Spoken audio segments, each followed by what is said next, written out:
Brian Maxwell here, and I want to give you 3 reasons that salespeople struggle to build rapport with customers. If you're somebody that's in sales, you know that uncomfortable feeling you get when you're sitting down with a prospect that you've never met before. They're kind of not tight-lipped. They're not really talking much. And many salespeople just don't know what to say or what to do to help bridge that gap. Or if you're in management or you own a company and you have salespeople and you're saying, man, what is it why do we struggle to where, we're presenting numbers, we're good at showing our product, but when it comes to the thing that really counts as far as the more so personal relationship, my salespeople seem to struggle. And I'm gonna give you 3 reasons why salespeople struggle to build rapport. Number 1, the biggest mistake I see being made at dealerships and at different businesses is that building rapport should not be a step in the sales process. When I walk into a business, primarily I deal with automotive dealerships nationwide, the biggest dealer brands in the country. And when I walk into most stores, everyone wants to talk about the road to the sale. And in the road to the sale, one of the steps is building rapport. But here's the misconception that a lot of people get, especially if they've never done this before, and their first opportunity is working at a dealership. They believe that building rapport is just a step in the road to the process, when in reality, it's a lot more than that. See, a step in the process means that this is something we do, and once we do that, we move on to another task. So if building rapport is seen as a step in the road to the sale, how concentrated are you as a salesperson, or is your staff of salespeople focusing on that step once they feel or they believe that they've gone past it?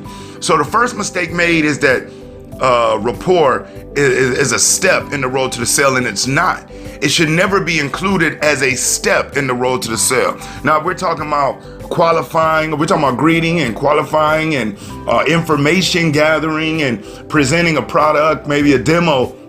Those are all things that that's a step in the process.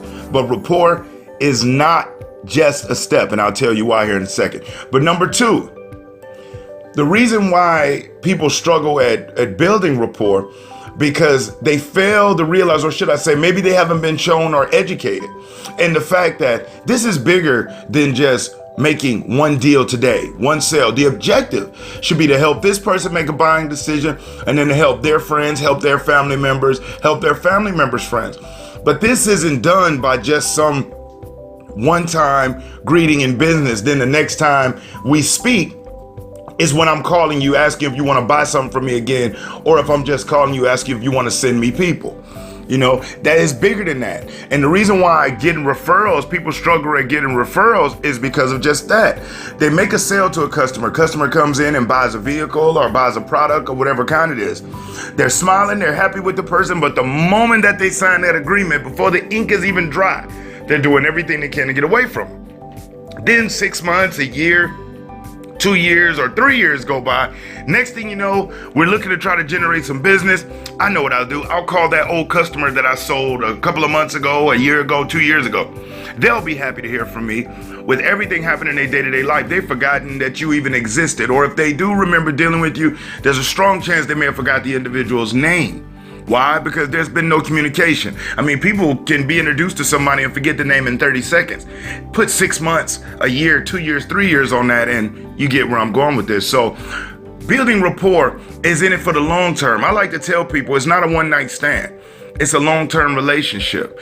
And it's like with any relationship, if a male tries to call on a female or somebody that he's interested in, and they haven't spoken for months, and all of a sudden he wants to come and hang out and this, that, and the other, there could be a little coldness there. We have to get to know each other again. Same thing, if a lady reaches out to a male or to someone that she's interested in, same exact thing. We haven't spoken in a while, so it's not going to be that level of familiarity like it would if we would have stayed in somewhat constant communication. So you want to make sure that you establish relationships for a long term. Don't just get the deal and then forget about the person. You can send them emails, send them a text. As rule of thumb is, after somebody buys from you, initially, you want to make the touch-up call a week after they bought the product.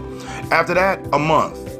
After that, 3 months. Then after that, once every quarter, send this person a message, shoot them a text, just saying, hey, came across you just was thinking about you, want to see how you and the family are. Whatever it is your method is, but make sure you stay in front of these people, okay? And I'm gonna step back to number one, real quick. Why it shouldn't be, we're talking about rapport being a step in the process. Rapport is something that you build the entire time from the moment that you greet these people. Your entire thing, it shouldn't be to fake and act like I like these people. It shouldn't be to pretend like they're important to me. No, at the end of the day, those people, you and those people could have been anywhere in the world, but you're there together. So there should be a genuine, a sincere feeling of gratitude for them giving you an opportunity to earn their business. And if you struggle with that gratitude and finding that, you may be promoting the wrong product, or you may need to really work on conditioning your mind to be able to really realize what it is. People buy from those who they like and they trust. And they don't care how much we know. People don't care how much you know until they know how much you care. So rapport isn't a step in the process. It's something that you do from the moment you greet until you or this person is no longer affiliated with the brand. Okay? So I apologize for jumping back to one. So number one, rapport shouldn't be a step in the process. It's just something that's done. It is what it is. Number two, it's a long-term relationship. And number three, most salespeople just don't know how to establish rapport. You'd be amazed at how many salespeople I'm training, people that have been in the game for 20 years, especially at different dealerships. When I walk in and I meet a staff that will tell me with a straight face, oh, we got a good sales team there, they're a good group. And I look at it, the top producer they got produces maybe 15, might have been there for 20 years or so. Everybody else is around 6 or 8. And when I watch and listen to them interact with people, it's painful. Because at the end of the day, most salespeople, they just want to talk about that vehicle. That's it. That's all they want to talk about. Or they just want to talk about whatever that product is. At the end of the day, the internet has made it to where the average consumer is far more informed, and they don't need a salesperson to give them all of the info about a particular product. What do you think it is that attracted them to you in the first place?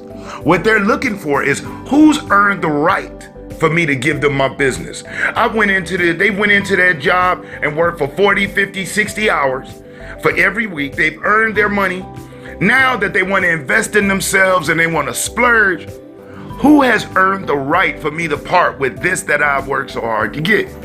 So salespeople have to be taught how to have communication, how to put that ink pen down for a minute, look these people in the eye, how to smile, how to ask questions and listen with the intent to understand versus just listening with the intent to reply, which is before the person's even done talking, the salesperson is already blurting something out. It's not a sprint. It's a marathon.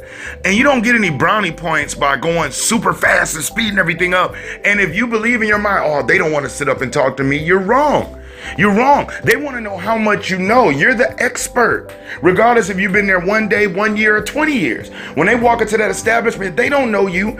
And as a sales professional, we have an opportunity to be the bright spot in somebody's day and really show them, prove to them why our industry is improving and we're a lot more focused on our relationships with our consumers.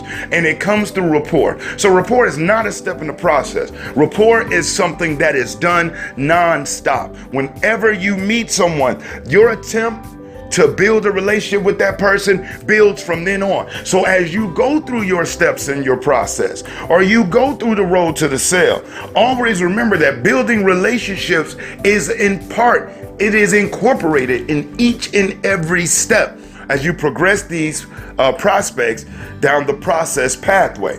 Rapport is ever ending. And I don't even like the name rapport. Relationship building is everlasting from the moment that you and this customer, you and this guest are affiliated with a particular product, a brand, period, or with each other. So don't make it a step in the process. And if you're in management or in leadership, think about what I'm saying. Rapport should not be a step in the process. Rapport is an incorporated part in every step of the process. But even beyond that, when the process is over and the prospect has purchased, relationship building, even more so, is important because you really get to show them why it was a smart investment for them to do business with you, because it was bigger than that product.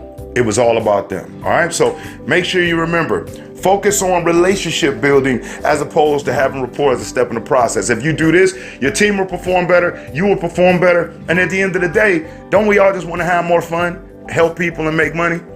All right. So I'm Brian Maxwell. I appreciate you for checking out this video. Remember to like, subscribe, post a comment. Help out with this information.